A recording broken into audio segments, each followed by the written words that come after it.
What if everything you thought you knew about the Bible, everything you were taught about who is chosen, who is blessed, who is cursed, who is central, and who is forgotten, was built on a lie? What if the most important truths about black people in Scripture were not missing by accident, but removed on purpose, hidden, erased, buried beneath centuries of fear, conquest, and revision? And what if the proof was never lost, only ignored? Before you look away, before you think this is just another theory, stay exactly where you are, because once you hear what I'm about to tell you, the way you see the Bible, the way you understand yourself, and the way you interpret history will never be the same again. You've been taught a version of Scripture shaped by empire, edited by colonizers, polished by institutions, and stripped of anything that threatened their power.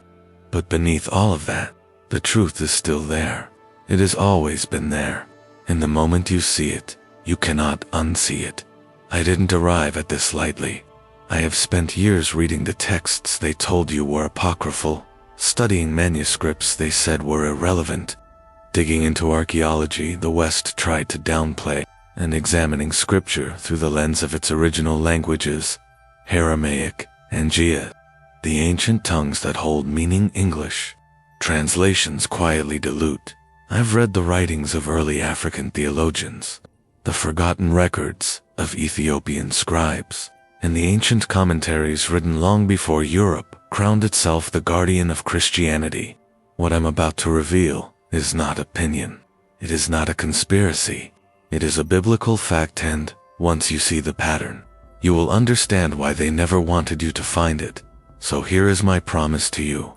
In the next part of this documentary, you will discover 7 truths, 7 facts about black presence in Scripture, so undeniable that once you see them, you will wonder how they ever convinced the world to ignore them. You will learn how the earliest people in the Bible looked nothing like the images painted in European cathedrals. You will see the African bloodlines woven into the foundations of Israel. You will understand why kingdoms in Africa appear again and again in biblical prophecy. You will uncover how the identity of God's people was rewritten during colonization. You will see why the diaspora carries spiritual traits described in ancient texts, long before slavery scattered them across the earth. And you will understand why this truth was hidden, not out of oversight, but out of fear. The thesis is simple, direct, and impossible to silence. Black people were never outside the biblical story. They were at the center of it. They were in the bloodline, the geography, the prophecy, the covenant, and the promise. And the reason this truth was buried is that a world built on hierarchy cannot survive if the people it oppresses ever discover who they really are. Now that we've opened the door, we walk through it. They never wanted you to know that the very first humans described in the Bible before tribes, before nations, before covenant were black people.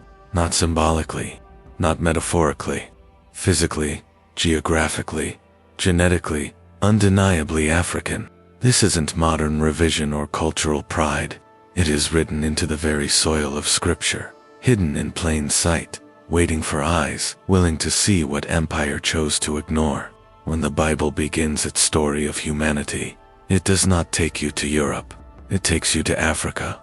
It leads you to rivers, valleys, and lands whose names still echo across Ethiopia, Sudan, and the regions that cradled the Horn of Africa. And every ancient manuscript, every archaeological discovery, every linguistic reconstruction points to the same truth: they began black. When Scripture describes the river Gihon, it doesn't place it in a vague mythical landscape. It says it encircles the whole land of Cush. Every ancient writer understood Cush as Ethiopia and the lands surrounding it. For the earliest readers, this wasn't a secret. They knew where these rivers flowed, where these mountains stood, where these civilizations thrived. They knew that early humanity existed in lands of dark soil and darker skin. They knew Eden belonged to a world the West later tried to detach from Africa. But when the Ethiopian Bible preserved these verses, it didn't soften them. It didn't reinterpret them. It left them rooted in African geography, because that's where the story always lived.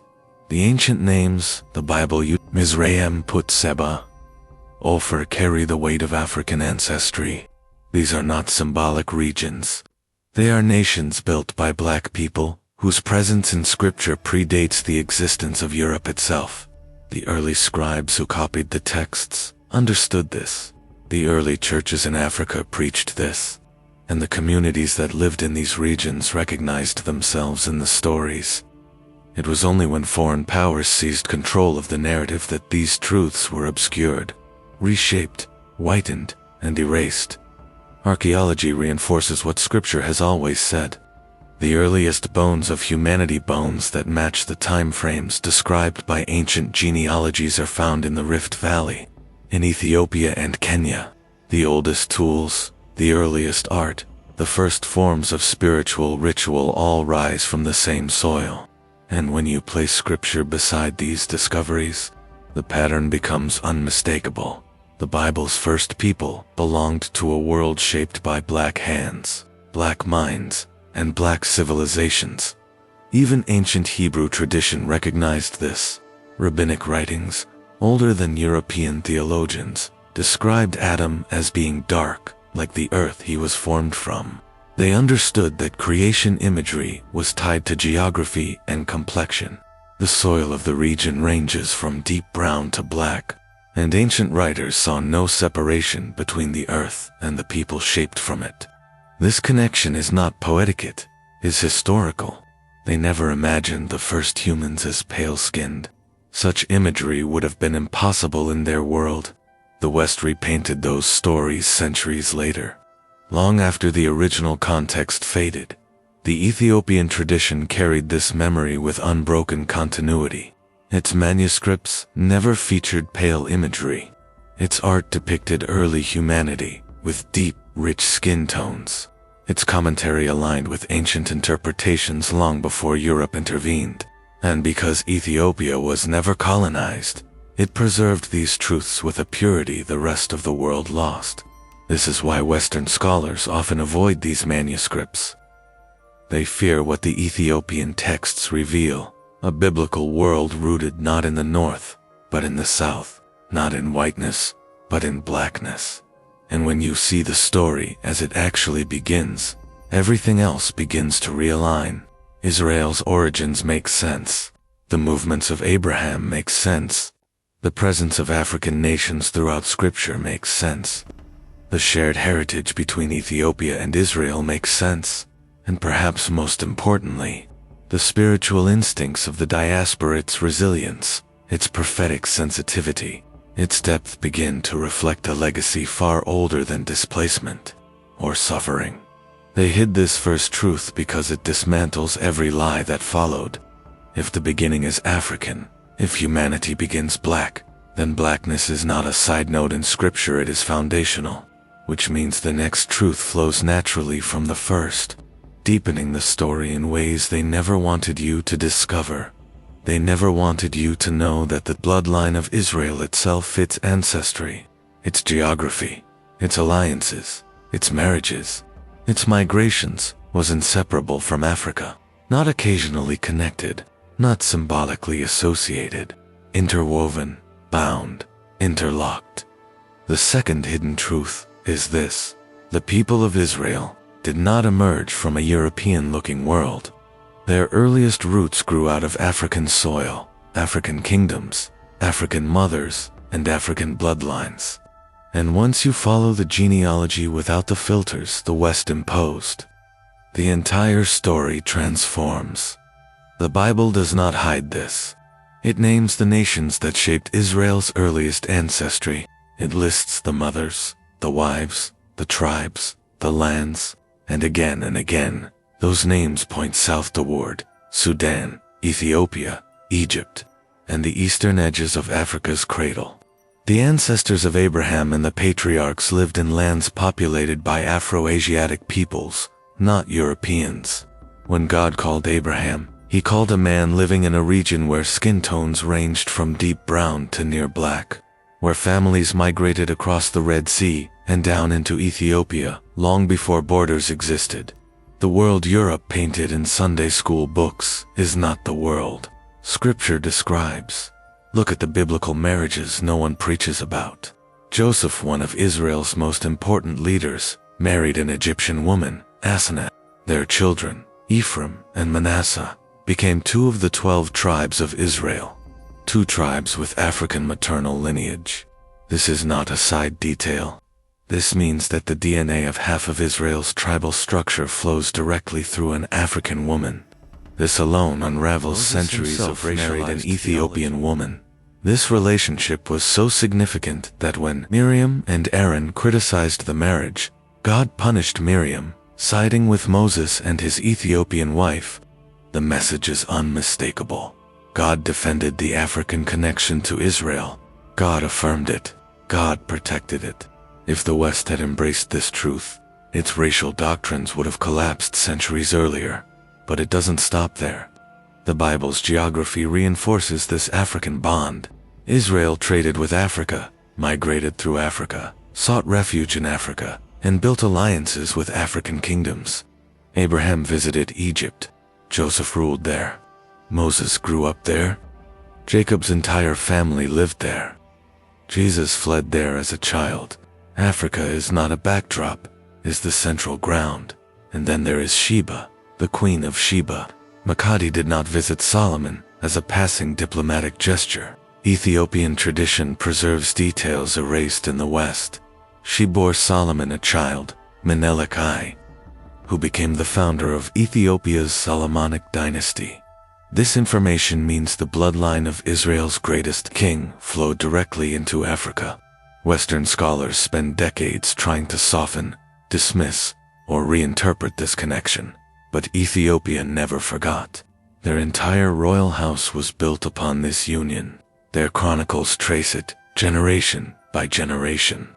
Their cultural memory holds it with the kind of certainty that cannot be fabricated.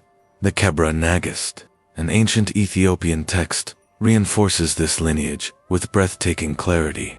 But instead of embracing the connection, European scholars called it myth because acknowledging it would dismantle the racial hierarchy they built. They needed Israel to be European.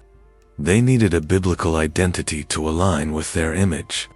They could not allow Africa to stand as a co-heir to the covenant, prophecy, kingship, and ancestry.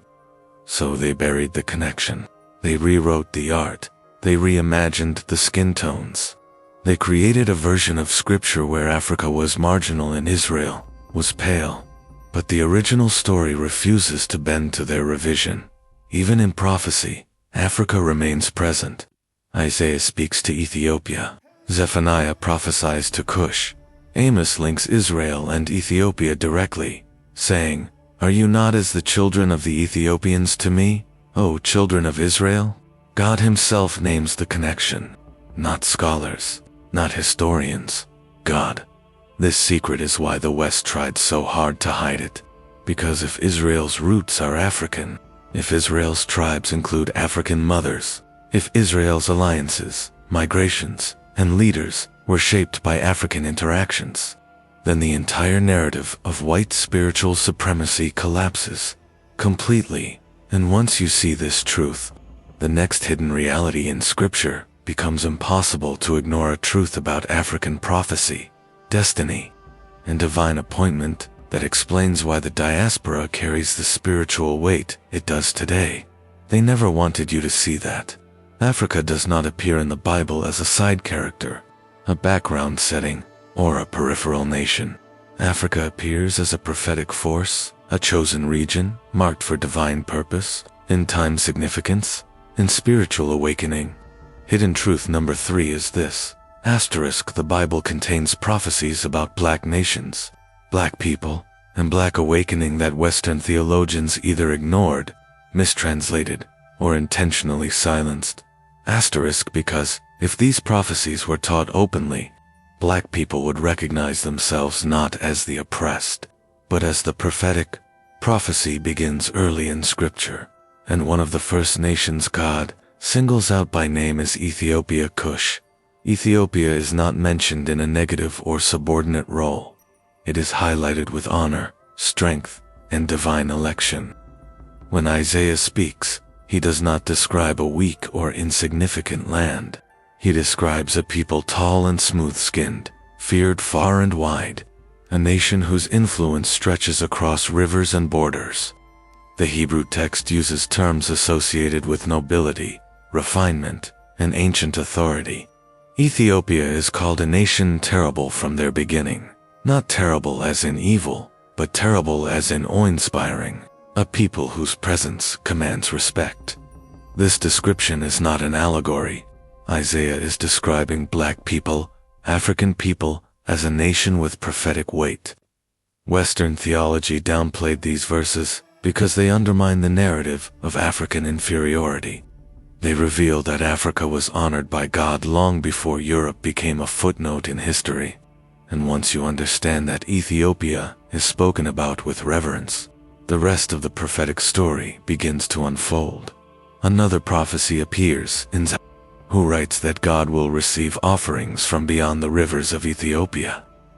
This phrase is significant for two reasons. First, it acknowledges the spiritual devotion of the Ethiopian and Sudanese regions. Second, it speaks of a people beyond Ethiopia, people dispersed, scattered, living far from their ancestral homeland. For centuries, this prophecy made little sense to European scholars. How could worshippers from beyond Ethiopia come to the Lord if Ethiopia was viewed as an isolated kingdom? But to anyone who understands the transatlantic story, it becomes obvious. The descendants who crossed oceans taken, sold, scattered found themselves living beyond the rivers of Ethiopia. And now, centuries later, they are returning to spiritual truth with an intensity that feels less like coincidence and more like prophecy unfolding. Their worship, their cries, their hunger for identity, these were foretold long before slave ships were built. Ezekiel adds another layer to the prophetic picture when he lists the nations aligned with Israel in the time of divine intervention. Among them are Libya, Ethiopia, and regions representing ancient African powers. This alignment is not accidental. It suggests that Africa has a spiritual partnership with Israel rooted in ancient covenants. Western interpretations twisted these passages to portray African nations as subjects or enemies, but the original language aligns them with God's movements in the world. Then there is Amos, who shatters every racial doctrine the West constructed. God himself asks Israel, "Are you not as the children of the Ethiopians to me?" It is a rhetorical question meant to remind Israel of shared identity, not division. But for racist theologians, this verse was dangerous. If God compares Israel to Ethiopia, placing them side by side, then racial hierarchies crumble. Black identity becomes biblical identity. African presence becomes covenant presence. And there is no theological foundation for European supremacy. Finally, the Ethiopian Bible preserves prophetic writings that the West removed entirely. Books like Enoch and Jubilees contain passages describing scattered tribes, hidden generations, and people who would one day awaken to their forgotten heritage. These texts speak of a group preserved through hardship, marked by suffering, yet destined for restoration. Ethiopian scholars have long believed these prophecies referred to a displaced people, descendants of ancient Hebrew ties who would live in foreign lands until a moment of awakening. And when you look at the black diaspora, their endurance, their spiritual brilliance, their prophetic instincts, nothing aligns with these descriptions. A people crushed yet unbroken, silenced yet still singing, stripped of identity, yet carrying a divine memory etched into their spirit. This was the truth they feared. That prophecy points toward the very people the world tried to erase. That black suffering was not a sign of abandonment, but a sign of inheritance. That the awakening happening now through art, faith, research, and inner calling was foretold long before history unfolded. And once you see prophecy clearly, the next truth becomes even harder to ignore. Asterisk, that black presence in the life of Jesus himself was far deeper, closer, and more intimate than the West ever wanted to admit.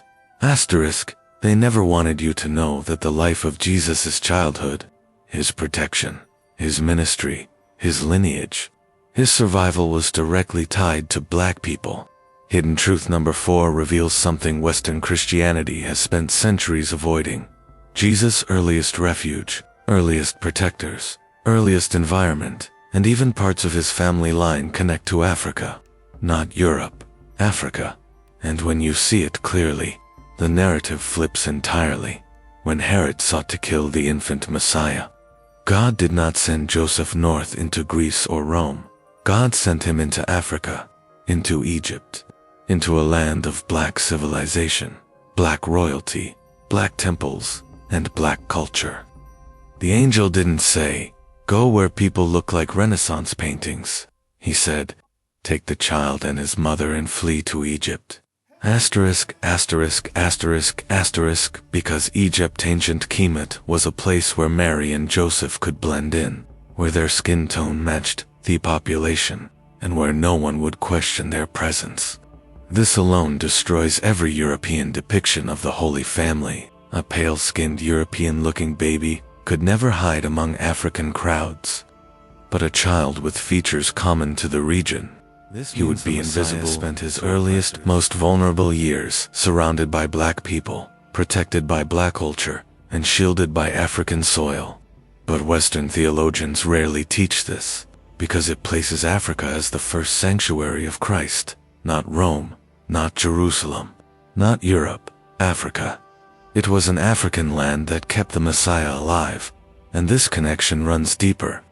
The Gospel writers carefully list the genealogy of Jesus, tracing his heritage through mothers and fathers whose bloodlines intersect Africa repeatedly. Tamar, Rahab, and Bathsheba, women central to his ancestral line, lived in regions influenced by Afro-Asiatic populations.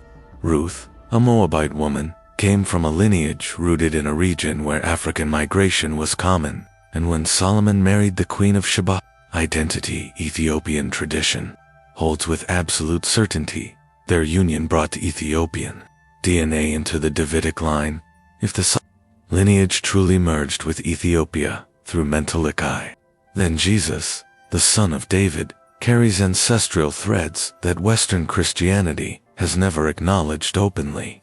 They feared the implications of a Messiah whose heritage included African blood. They preferred images of him with European features, painted centuries after his life, designed to reinforce political and racial control. But the truth stands unchanged. Every geographical, cultural, and genealogical indicator ties him closer to Africa than to Europe. Even during his ministry, Jesus interacted with African people in ways that Western churches downplay. Simon of Cyrene, who carried the cross when Jesus collapsed, was from North Africa. A black man literally stepped into the moment of suffering and lifted the weight of crucifixion from the Messiah's back. This is not a metaphor, it is recorded history. A black man played a direct role in the path to salvation, but European Christianity rarely celebrates his contribution. They minimize it because it contradicts the narrative they wanted. The early church itself bloomed in African soil. Alexandria, Carthage, and Ethiopia were centers of theology long before Europe built cathedrals. North African scholars shaped the doctrines Western churches use today, and the Ethiopian eunuch, baptized by Philip, represents one of the earliest non-Jewish followers of Christ, an African man chosen by heaven as a doorway for the gospel's spread. His conversion marks a prophetic signal. Africa was not added to Christianity. Africa was foundational to it. When you step back and see the pattern, the truth becomes undeniable. Jesus' story is interwoven with black presence at every turn, protected by black people, surrounded by black culture, supported by black hands, propagated by black believers. Yet Western Christianity obscured every one of these facts because acknowledging them would dismantle centuries of racial hierarchy. They feared what it would mean if the world realized that Christ's earliest refuge was African, that his lineage and ministry were inseparable from black history. Because if the Messiah himself was connected to Africa, then the children of Africa were never outside God's plan, never forgotten, never rejected. They were central. And once you grasp this connection, the next hidden truth becomes even harder for the world to deny, that the earliest Christian traditions in uncolonized, pure were preserved, not in Europe, but in the hands of black believers who kept Scripture intact while others rewrote it. They never wanted you to see that the oldest, purest, least altered form of Christianity didn't grow in Europe, didn't emerge in Rome, and didn't begin in cathedrals or councils or Western seminaries. Hidden truth number 5 is this. The earliest, most authentic Christian traditions were preserved by black people, by African communities who guarded Scripture, protected doctrine, and maintained practices long before Europe even heard the name Jesus. And once you understand this, the narrative of religious authority collapses, and the true lineage of faith begins to rise. The Western Church loves to claim itself as the guardian of Christianity, but history tells a different story, one etched into the stones of ancient Ethiopian monasteries, carried in the hymns of desert monks, and woven into the manuscripts untouched by colonial hands. Christianity did not travel from Europe into Africa. It traveled from Africa into Europe, and the earliest believers who refused to bend their faith to political power or empire were African Christians, whose traditions remain intact to this day. When Philip met the Ethiopian eunuch on the desert road, something profound happens, something Western theologians rarely emphasize. This man was not a random traveler. He was an official of Candace, queen of the Ethiopians, a man of high rank, a scholar, a keeper of ancient texts. And the moment he embraced the gospel, he carried it back to Ethiopia, where it took root not as a foreign religion, but as a continuation of an ancient spiritual lineage. Ethiopia didn't receive Christianity through Rome or Europe. It received it through direct encounter with Scripture, Spirit, and apostolic teaching. From that moment onward, Ethiopia became one of the first Christian nations in the world, centuries before Europe adopted the faith. While Rome was still persecuting Christians, Africa was already building churches, copying manuscripts, and writing hymns. And while Europe later built political empires in the name of Christ, Ethiopia kept the teachings pure, uncontaminated by the agendas of kings or councils. The Ethiopian Bible remains the most complete biblical canon on earth. Not a trimmed version, not a politically curated version, a full, preserved, ancient canon containing books that the West removed because they challenged its power. Books like Enoch, Jubilees, and the Shepherd of Hermas texts that shaped early Christian thought, but were erased from Western Bibles because they empowered the oppressed instead of flattering the oppressor. Ethiopia kept them, guarded them, protected them, because in Ethiopia, Scripture was not edited to fit the empire. It was an honor to reflect the truth.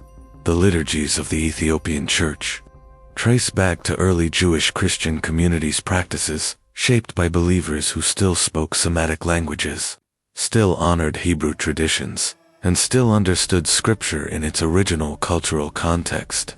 Their worship preserves rhythms that echo from the days of the apostles' chanting, incense, fasting cycles, and rituals grounded in ancient patterns, long abandoned by the West. These are not later inventions. They are the living memories of the earliest Christians. Meanwhile, European Christianity transformed itself into a political force. It merged with the empire. It aligned with the kings. It reshaped theology to justify power, conquest, and domination. It bleached biblical imagery, repainted the apostles, renamed traditions, and reframed Christianity as a European religion. All of this stood in direct contrast to the African traditions that remained faithful to their roots. African theologians, Tertullian, Athanasius, and Augustine shaped the doctrines Europe preaches today. But Western history books rarely depict these men with dark skin.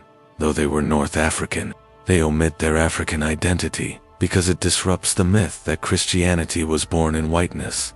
But without these African thinkers, Western Christianity wouldn't exist. Without their writings, their debates, and their interpretations, Europe would have no theology at all. And then there are the monasteries, thousands of them hidden in the Ethiopian highlands, carved into mountains, painted with ancient icons, untouched by Roman influence. These monasteries guarded scripture for centuries. While Europe burned libraries, Ethiopia expanded them. While Europe banned books, Ethiopia preserved them. While Europe rewrote biblical art, Ethiopia painted the truth. This is what terrifies Western scholars: the realization that Ethiopia's Christianity is older, deeper, and more authentic than theirs. That black believers preserved what others distorted. The spiritual traditions of Africa represent continuity, not imitation. And that was when colonizers rewrote Christianity. Ethiopia remained untouched, holding in its hands the version of faith the world was never meant to forget. Once you understand this, the next truth becomes even more dangerous to the Western narrative. That the very suffering, endurance, and spiritual fire of black people across the diaspora match descriptions in ancient texts of a chosen, scattered people who would one day awaken to their identity. They never wanted you to recognize that the suffering, endurance, spiritual brilliance, and unbreakable resilience of black people across the diaspora were not random, accidental, or meaningless.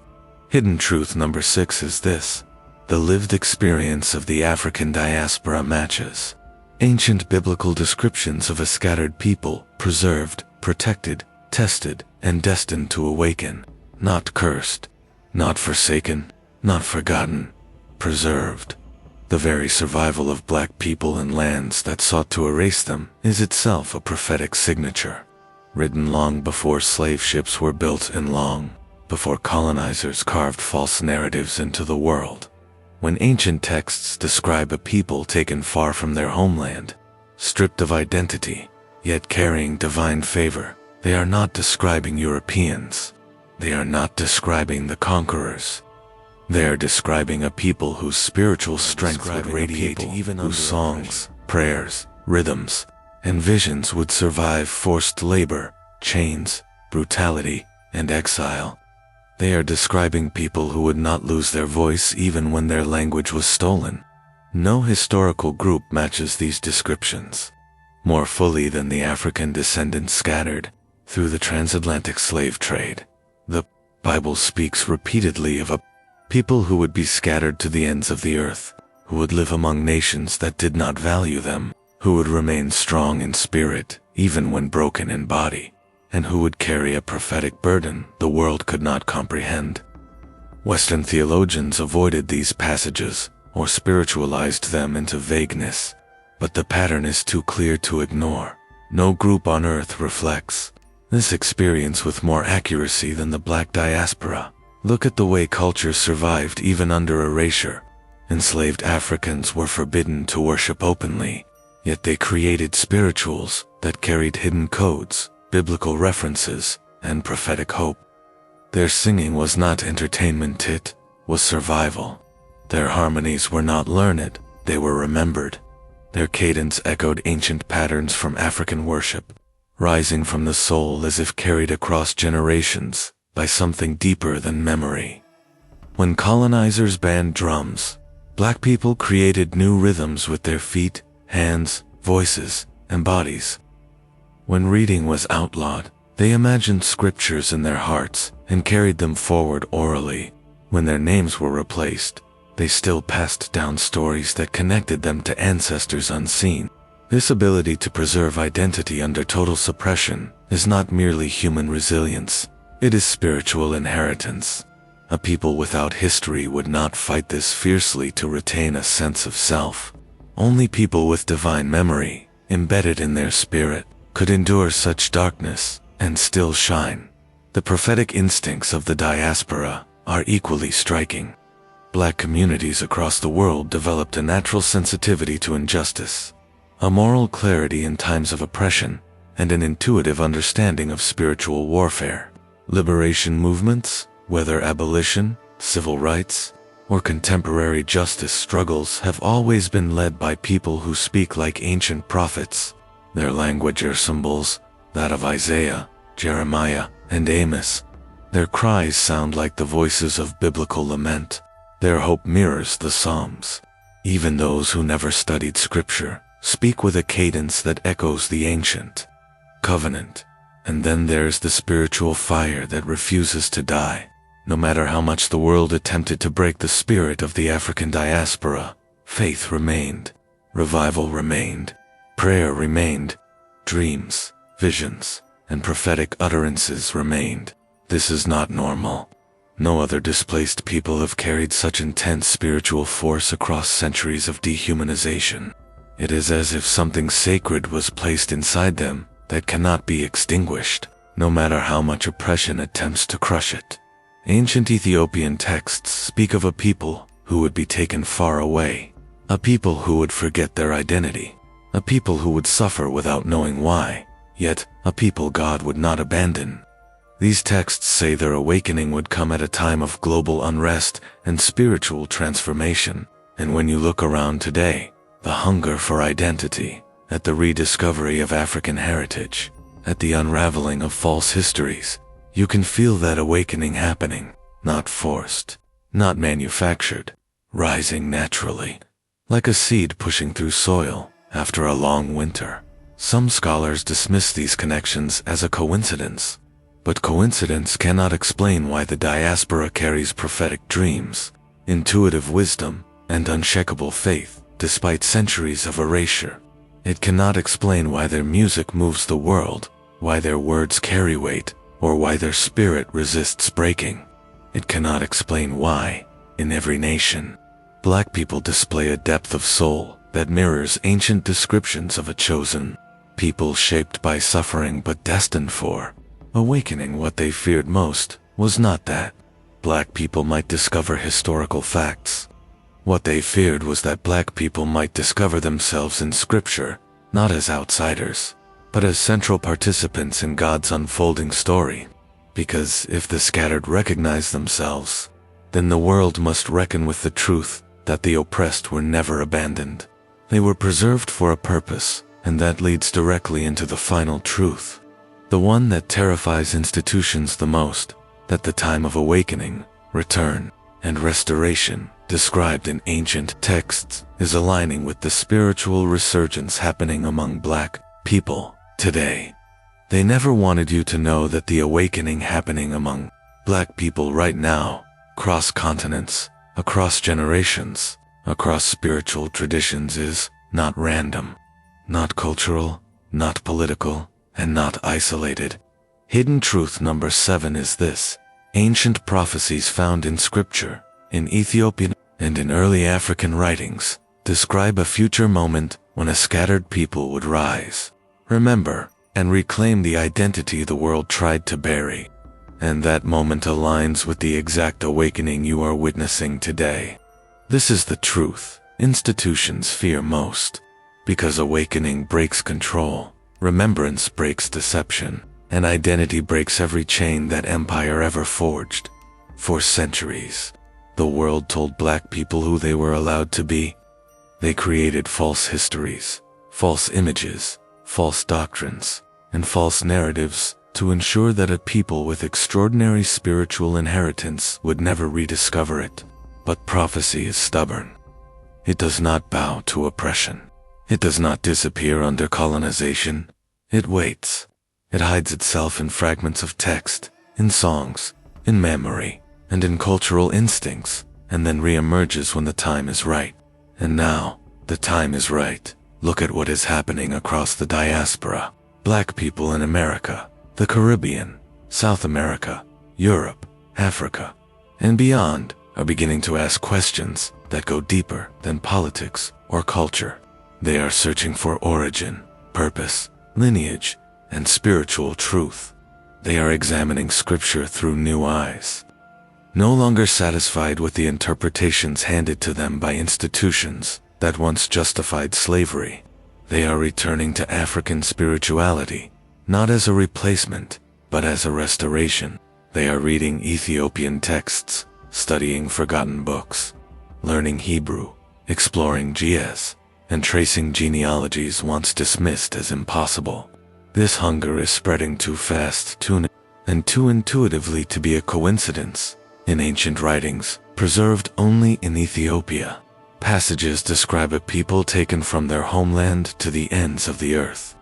A people who would live among nations that oppress them. A people who would be mocked, belittled, and treated as inferior.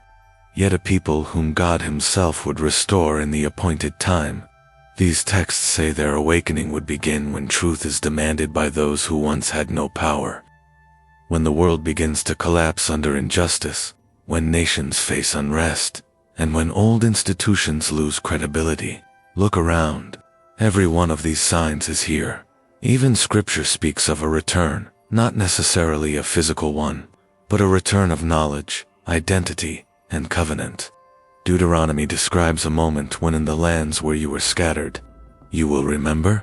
Isaiah speaks of a people rising with spiritual power out of affliction. Hosea speaks of those who were once called, not my people, being revealed as children of God. These prophecies were never about Europe. They were never about colonizers. They were never about those who stood in comfort. They were about people forged in fire. The diaspora's awakening didn't begin in universities, it began in the spirit. People who never studied history suddenly feel a pull toward ancient texts. People who never knew Ethiopian tradition suddenly feel drawn to it. People who grew up with European depictions of biblical figures suddenly feel an inner certainty that something was wrong. This is not education. This is a revelation. When music carries African rhythms into churches worldwide, it is memory resurfacing. When black preachers thunder with prophetic authority, they speak with the inherited voice of ancient messengers. When black communities call out injustice, they echo the cries of the prophets who challenged kings and empires. When black children claim pride in melanin and identity, they carry the glow of people who refused to die under oppression. All of this was foretold. The world fears this awakening because awakened people cannot be controlled. Awakened people question narratives. Awakened people trace their roots. Awakened people reclaim sacred knowledge. Awakened people recognize that their suffering did not come from divine rejection, came from human cruelty. And once that truth settles into the soul, the entire framework of racial hierarchy shatters. Ethiopia knew this day would come. That is why they preserved manuscripts that the West destroyed. That is why they protected their biblical canon. That is why their monks copied texts by hand, while Europe erased them. That is why they kept their liturgy ancient, their symbols pure, and their memory intact. They were not just guarding history, they were guarding your inheritance. Waiting for the day the scattered would rise and ask, who are we really? This is the moment prophecy meets identity. The moment awakening meets truth. The moment remembrance meets destiny. The moment when black people across the world begin to understand that they were never meant to live in the shadows of someone else's version of Scripture. They were always part of the story. Central to it, and essential to it, grows, something else rises with it tunity. A recognition that the diaspora, though scattered, sings the same songs of deliverance. A recognition that African nations, though divided by borders, carry the same spiritual resonance. A recognition that the identity once stripped away is being rebuilt, piece by piece. Soul by soul, revelation by revelation, the truth was hidden. But the hidden things of God are always revealed in time, and time has arrived. The awakening does not rise in silence. It moves through families, through dreams, and through whispered conversations, in places where the truth was once forbidden. It shows up in the questions children ask their parents, questions about skin, history, God, and belonging. It shows up in the way elders begin remembering stories their grandparents told them, stories that suddenly feel heavier, more meaningful, and more connected to something ancient. It shows up in the way people who have never met share, the same instinctive sense that they are part of something larger than nations, greater than borders, larger than the stories schools try to teach them. Across the world, black people are feeling a shift, a tug on the inside, a stirring that won't let them rest comfortably in borrowed identities. Something is calling them back to themselves. Something is whispering from the past, tapping from the roots, rising through the bones. It is as if the memories held within ancestry are resurfacing from the deep places where trauma once buried them, and with every step of remembrance, the lies that held people captive begin to dissolve.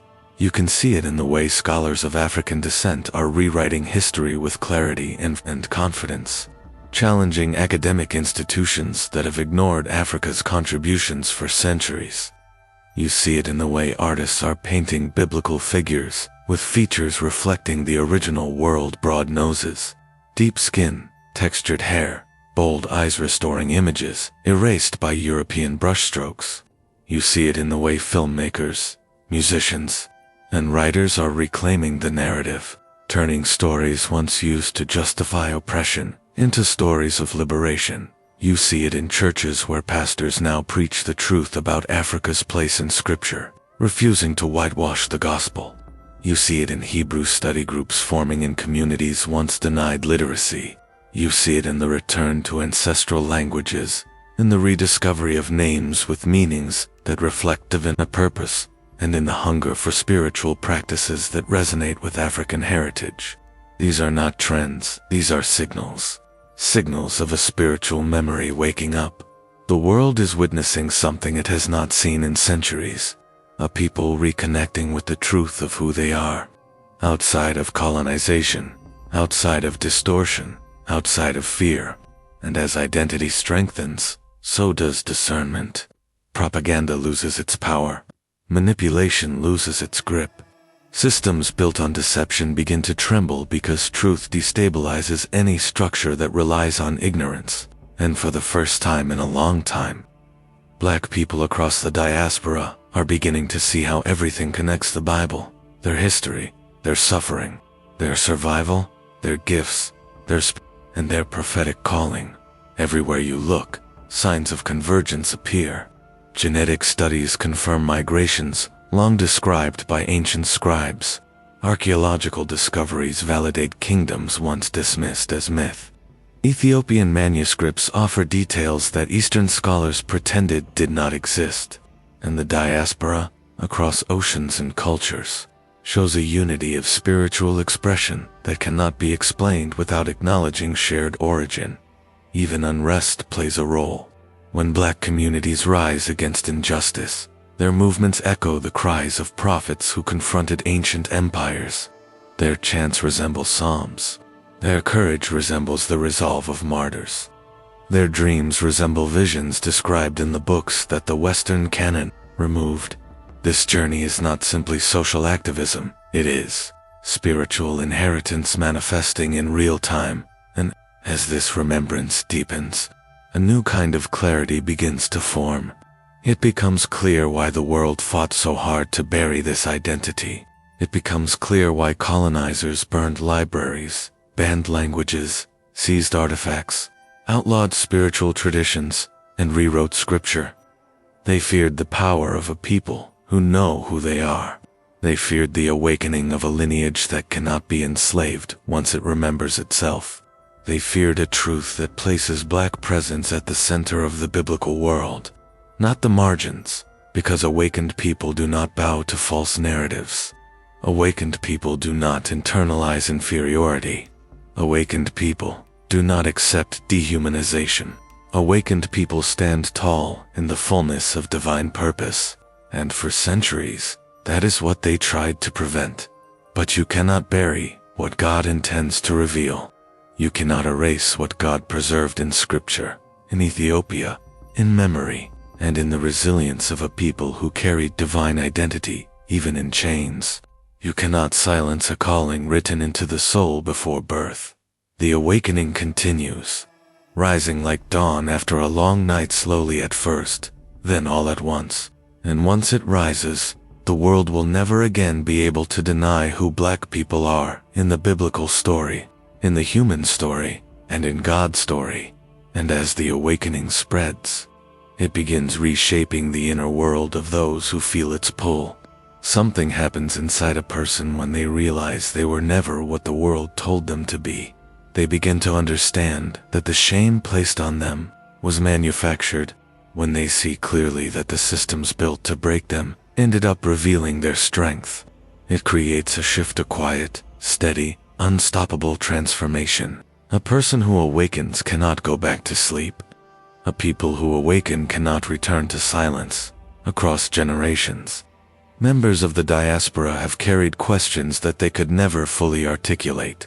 Questions about why their spirituality runs so deep. Why is their intuition so sharp? Why does their creativity feel ancient rather than learned? Why does their worship shake rooms? Why does their suffering carry significance? Why does their joy spread like fire? Their resilience defies logic. Textbooks or sermons that excluded Africa from the biblical world never provided answers to these questions. They waited until the truth resurfaced, and now every unanswered question begins to recognize its place. You can feel it in the way young people search for identity that goes beyond race politics. They are looking for something spiritual, something historical, something transcendent. They are drawn to genealogies, to ancient stories, and to the roots of their people. They wear symbols that once belonged to royalty. They reclaim traditional hairstyles that survived despite being banned. They revive languages their ancestors whispered in private. And even if they can't fully explain it, they know they are returning to something sacred. You can feel it in the way elders, those who lived through segregation, through colonization, through violence, begin to speak with a new sense of understanding. They look back on their suffering and see once invisible patterns. They recognize that the faith passed down through generations wasn't simply survival, it was prophecy. They realized that the songs their ancestors sang in fields carried more than sorrow. They carried encrypted truth, ancient structure, and divine connection. You can feel it in black churches, where congregations are unafraid to reclaim Africa as part of their spiritual identity. Sermons about Cush, Ethiopia, Egypt, and Sheba are now preached with pride instead of avoidance. Pastors assert that Jesus did not seek refuge in Europe, but rather in the embrace of African soil. They have finally come to understand that the West did not bring them the gospel, but rather attempted to take it away. You can feel it in the way scholars around the world are now forced to confront evidence they once denied, artifacts that prove ancient Africans practiced advanced metallurgy, astronomy, medicine, architecture, and theology long before Europe emerged from its own dark ages. Manuscripts that show African scribes preserved versions of Scripture older than anything in Europe. Historical records reveal alliances between African kingdoms and biblical Israel alliances, conveniently ignored in Western textbooks. You can feel it in the migrations happening today. People moving toward Africa, traveling to Ethiopia, Ghana, Nigeria, Kenya, Rwanda, places their ancestors were torn from, or places their spirit feels strangely connected to. They speak of a feeling they can't describe, as if the land recognizes them, as if something buried is calling them home. You can feel it in the way the arts shift. Black filmmakers retelling ancient stories with African imagery. Black musicians sampling ancestral melodies. Black writers are inserting Africa back into narratives where it always belonged. This is not aesthetic, it is reclamation. It is restoration. It is collective memory, returning with full force. You can feel it, even in the resistance the awakening receives. Systems built on falsehood tremble when truth rises. Institutions cling tightly to their narratives, because they know what happens when people discover who they are. They know identity is the one thing they cannot control once it takes root. And for the first time in centuries, that control is ancient and new at the same time, like stepping into a future that was written long before the present. It does not require permission. It does not seek validation. It does not bow to gates built by people who were never part of the original story. It arrives in the spirit first, then in the mind, then in action. Quiet at first, then loud enough to shake nations, and with every passing day, more people feel it, more people remember, more people awaken, more people see through the illusions that held them captive. More people recognize that their connection to Scripture is not borrowed. It is ancestral, not adopted, original, not imposed, inherited. This awakening is not the end of the story. It is the beginning of a return, and as the return begins, something deeper starts to unfold, something that moves beyond knowledge, beyond research, beyond the reclaiming of history. It becomes spiritual alignment. Identity no longer lives only in the mind. It settles into the soul. It shifts the way a person walks, the way they speak, and the way they pray. It turns quiet confidence into sacred certainty. It turns fragmented heritage into wholeness. It turns generational wounds into generational wisdom. The awakening becomes more than revelation, it becomes restoration. You begin to see this restoration reflected in the way Black people carry themselves once truth enters their spirit. Shoulders lift, not out of pride, but out of relief from centuries of being told they were at the bottom of creation. Eyes sharpen, not in arrogance, but in recognition that they come from a lineage far older and holier than the world admitted. Voices deepen, not with anger, but with authority that comes from knowing they are not outside God's story, but woven into its center. This restoration also softens the wounds of the past, not by forgetting, but by when people understand their suffering through the lens of hidden identity, the narrative changes. Chains are no longer interpreted as evidence of inferiority. They become evidence of fear. Fear that the oppressors had when they encountered a people whose spiritual fire could not be extinguished. Trauma is no longer seen as the end of the story. It becomes the crucible that shaped endurance. And survival itself becomes proof of divine preservation. Across the diaspora, you can see dignity rerouting itself in places where it was once uprooted. Young men walk through streets, knowing that kings once looked like them. Young women look into mirrors, recognizing the beauty of queens who shaped nations. Children hear biblical stories and finally see themselves in the pages instead of being told they are outsiders looking in. Families begin to discuss their heritage, not in whispers, but with pride-naming tribes, tracing migrations, reclaiming the languages colonization tried to erase. This restoration also brings healing to faith. For generations, the diaspora held on to Christianity with a grip so strong it confused scholars. How could people oppressed in the name of religion cling to that same religion with unmatched devotion? The answer becomes clear only when the awakening begins. Black people were not holding on to the version of Christianity given by oppressors. They were holding on to an older truth, an ancestral truth, a truth carried in their spirit long before colonizers misused Scripture. Now, the awakening allows them to separate the poison from the water. The version created by the empire falls away, and what remains is pure, ancient, African-linked faith. You see it in the way black pastors now preach about Ethiopia, Cush, Mizraim, Sheba, and Ophir with conviction. They speak names once erased. They quote scriptures once avoided. They place Africa back into the biblical world with authority. Congregations respond not with surprise, but with recognition, because the truth fits. It lands in the soul like something they always knew, but could never articulate. It feels familiar. It feels right. The restoration reaches into the arts in even more powerful ways. Visual artists create portraits of biblical figures with African features, not as fiction, but as correction.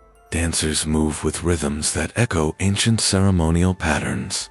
Writers craft stories where Africa stands at the center of spiritual history. Musicians harmonize sounds that blend gospel with ancestral tones, creating songs that travel through time. Every creative expression becomes an act of restoration, a bridge between past and present that carries identity forward. It also reshapes how the diaspora understands the future. When people realize they descend from a lineage connected to prophecy, wisdom, and covenant, they begin to imagine once unthinkable futures. Dreams expand, goals shift, vision becomes clearer. The weight of oppression no longer dictates destiny. Instead, destiny begins dictating expectations. A person with restored identity thinks differently. Their decisions reflect purpose, not survival. Their ambitions carry generational weight. Their imagination becomes a tool of liberation. Communities begin to unite across borders. The awakening spreads from one nation to another. African Americans connecting with Afro-Caribbeans, Caribbeans connecting with South Americans, South Americans connecting with and Africans connecting with the diaspora in Europe and Asia. The scattered begin to recognize themselves in one another. The accents differ, the cultures vary, and the histories diverge, but the spirit feels the same.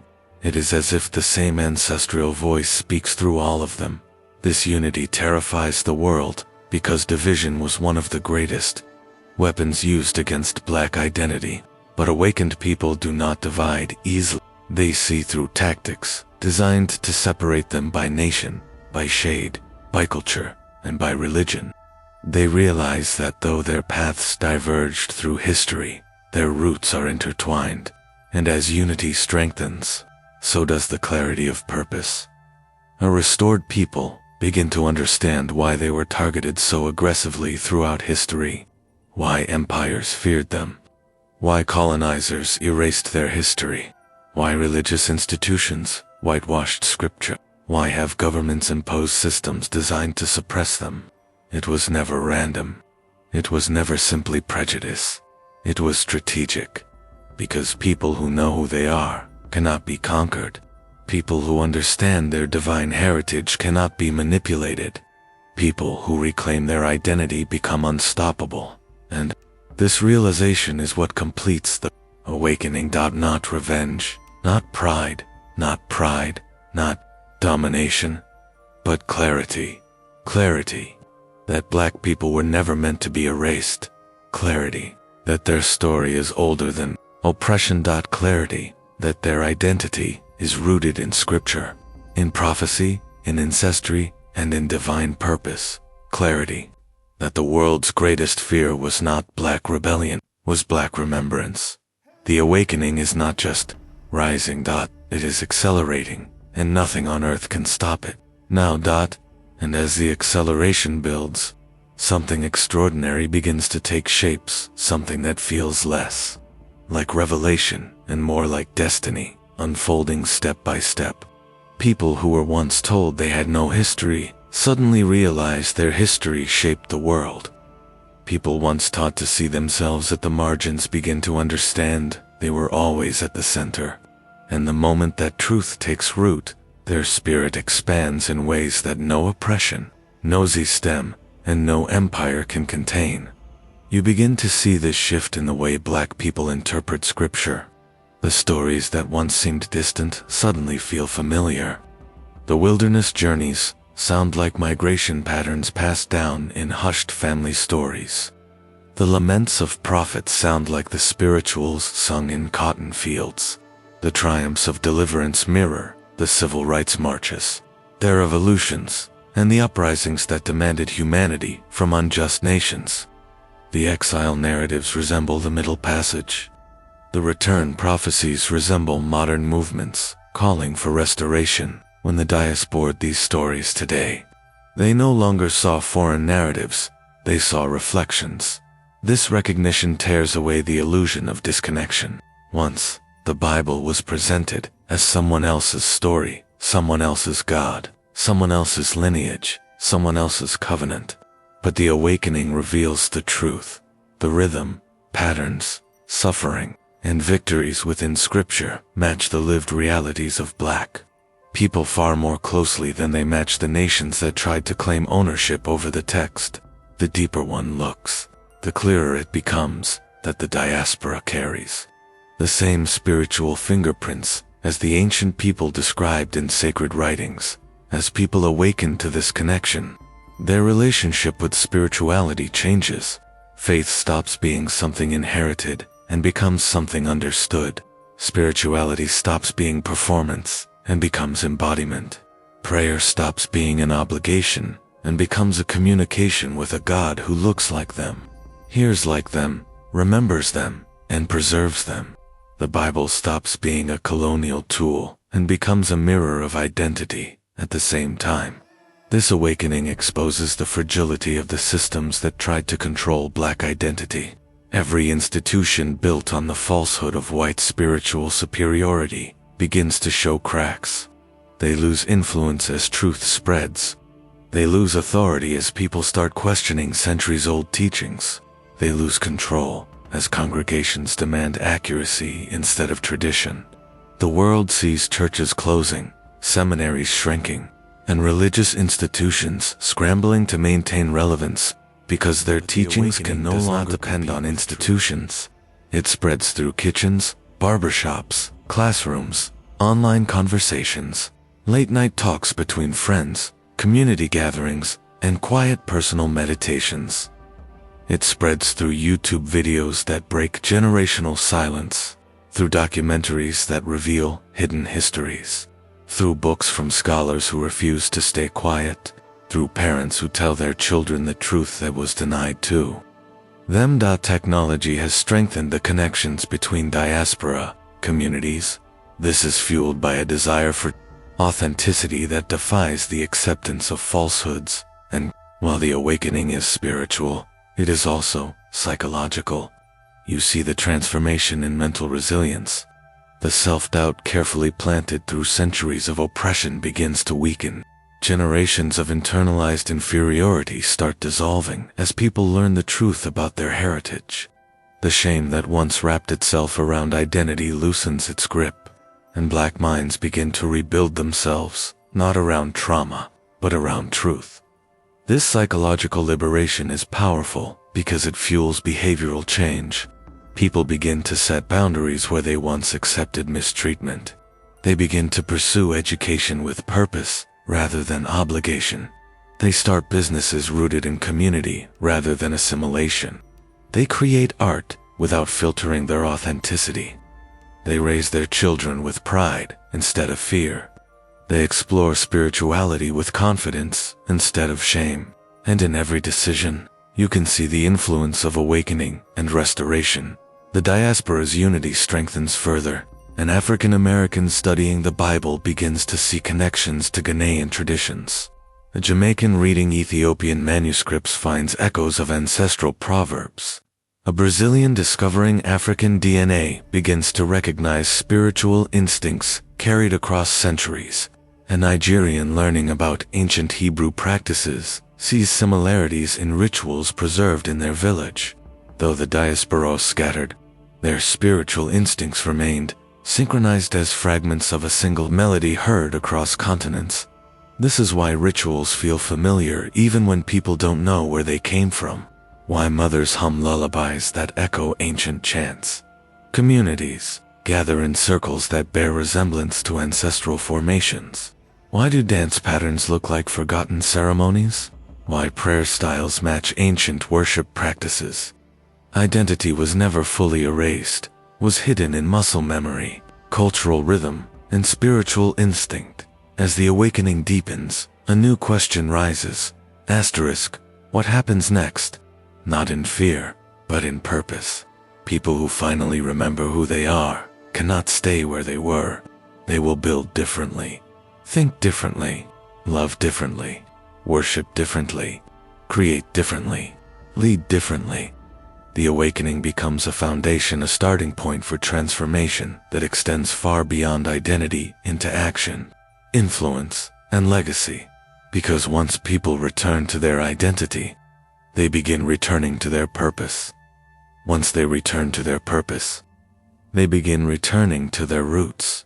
Once they return to their roots, they begin returning to their power, and power, in the hands of an awakened people, does not mirror the oppression of their enemies.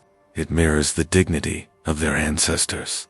The return has begun, not a physical return alone, but a spiritual, intellectual, cultural, and generational return, a return to truth, a return to heritage, a return to divine memory, a return to the story that always belonged to them, and nothing, no empire, no lie, no distortion, can undo what is rising now. And as that return strengthens, it begins to spill over into every corner of life, into how people dream, how they build, how they love, how they teach, how they see the world, and most importantly, how they see themselves. Something shifts permanently when people no longer carry a borrowed identity. They stop shrinking. They stop apologizing. They stop trying to fit into molds that were never designed for them. Instead, they start expanding into the fullness of who they have always been. You begin to see this expansion in Black households, where conversations about ancestry replace conversations rooted in shame. Parents sit with their children and name kingdoms, empires, prophets, and civilizations that run through their bloodline. Children learn that they descend from people who shaped Scripture, rather than being told they are absent from it.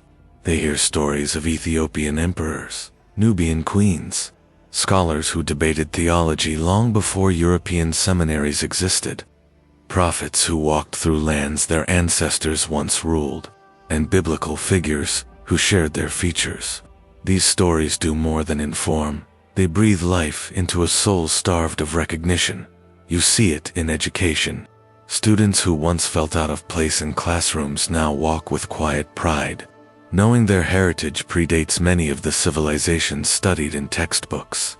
They recognize that the systems designed to hide their brilliance are now being confronted by the truth. They feel a shift inside an inner authority that comes from knowing. They are not descendants of slaves, but descendants of a people who survived captivity. That they are not the children of victims, but the children of victors, whose resilience carved pathways through impossible suffering. Even relationships begin to shift. When a person carries a restored identity, they love differently. They choose differently. They carry themselves with the dignity of someone who knows their worth. They seek partners who honor their past and respect their spiritual depth.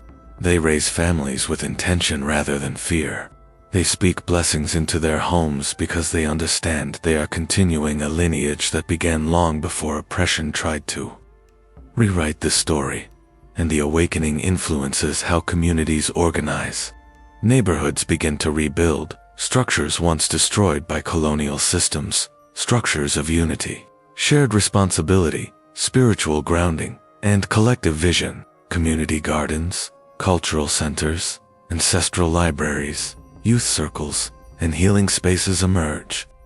People begin mentoring the next generation, not only academically and socially, but also spiritually.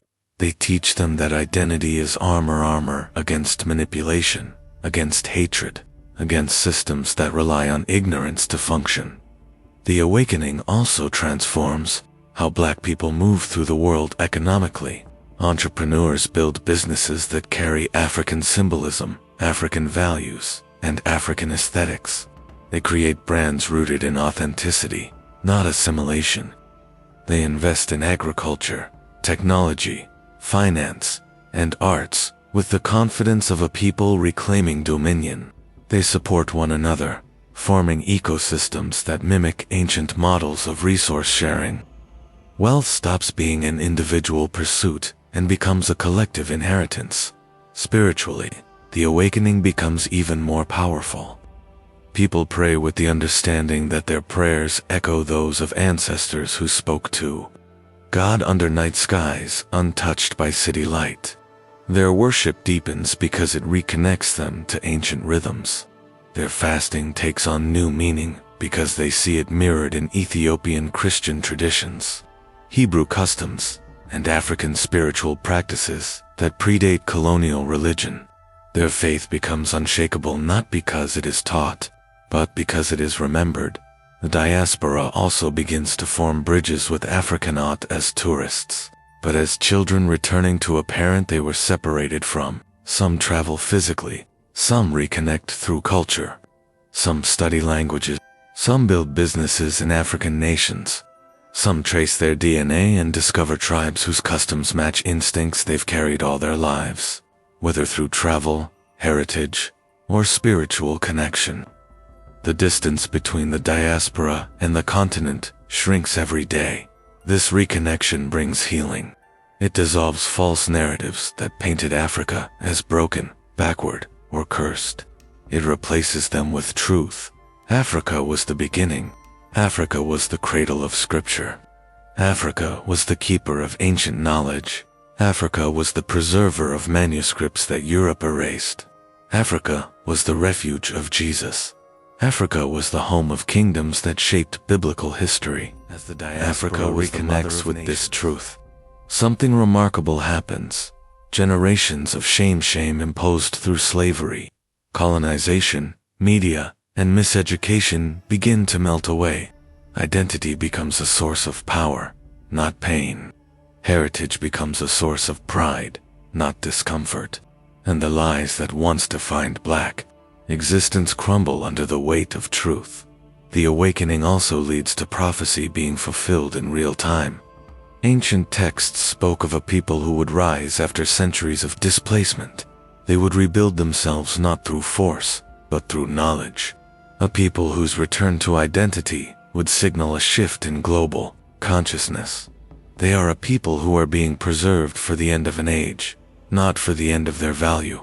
Those descriptions match the African diaspora with astonishing precision. For the first time in centuries, Black people across the world are not waiting for external permission to claim their place in history or Scripture. They are taking it. They are speaking their truth aloud. They are writing their narratives. They are challenging institutions that once controlled their stories. They are stepping into roles of leadership that echo the authority of their ancestors. And the world is watching. Some are watching with admiration. Some are filled with admiration, while others are filled with fear. Some are overcome with confusion, some with denial, but none can ignore what is rising. When a people awaken from centuries of imposed sleep, the sound of their awakening shakes the foundations of the world, and no lie, no system, no empire can stand against a truth that has returned to its rightful owners. The awakening has become a movement. Movement has become restoration. Restoration has become destiny, and destiny cannot be stopped.